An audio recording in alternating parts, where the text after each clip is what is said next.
আমার বাসায় অন্য দিনগুলোতে সবাই আলাদা আলাদাভাবে সকালে নাস্তা করা হয়, কিন্তু শুক্রবার দিনটাতে সবাই যেহেতু একসাথে থাকি তাই নাস্তাটা একসাথে করা হয়।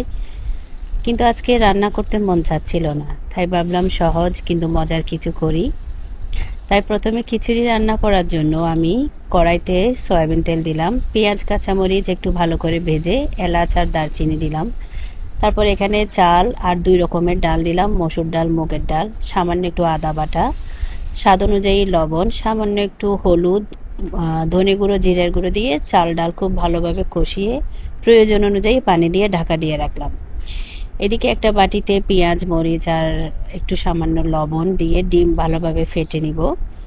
অমলেট করার জন্য ফ্রাইং প্যানে প্রথমে তেল দিয়ে ডিমটাকে এপিট ওপিট ভালোভাবে ভেজে নিব। অমলেট আসলে খুবই সহজ, এটা বলার কিছু নেই। তারপর অমলেট হতে হতে ওইদিকে আমার খিচুড়িটাও প্রায় হয়ে এসেছে। আমি এটাকে মাঝে কয়েকবার নাড়াচাড়া করে দিলাম। তারপর শেষে একটু ঘি দিয়ে একটু দমে রেখে দিলেই ব্যাস রেডি। এই খিচুড়ি কিন্তু এমনিতেই খেতে ভালো লাগে।